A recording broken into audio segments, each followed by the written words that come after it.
মসজিদেরই পাশে আমার কবর দিও ভাই।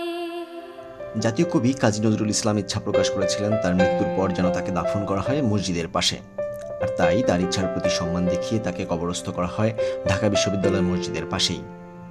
বেশ কিছু বছর আগে জাতীয় উদ্যোগে তার সমাধিক্ষেত্রটিকে বিশেষভাবে সাজিয়ে তোলা হয়েছে। চমৎকার ঘাস আর লাল ইটের কারুকাজ, এটা সত্যি একটা শান্তিপূর্ণ জায়গায় পরিণত হয়েছে। এখানে গেলে দেখা যায় জবা ফুল গাছের সমারোহ। কবি জবা ফুল ভালোবাসতেন।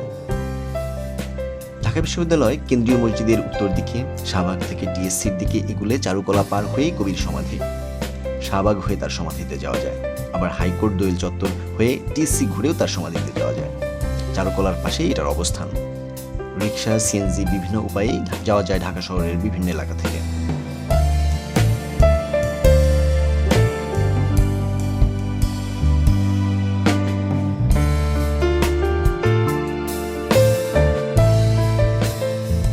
প্রতিদিন সাপ্তাহিক ছুটি এবং সরকারি ছুটির দিনগুলো বাদে অন্য দিনগুলোতে সকাল 10টা থেকে বিকেল 4টা পর্যন্ত এখানে ঢোকা যায়।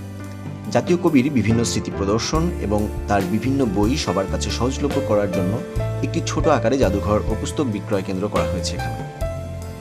যদিও ঢাকা বিশ্ববিদ্যালয়ের মূল রাস্তার সাথে হবার কারণে কোলাহল থেকে হয়তো বেশি একটা দূরে যাবার উপায় নেই, তবে জায়গাটির সৌন্দর্য সত্যিই মন ছুঁয়ে যাবে। আর কেউ যদি কবি ভক্ত হয়ে থাকেন তাহলে তো কথাই নেই।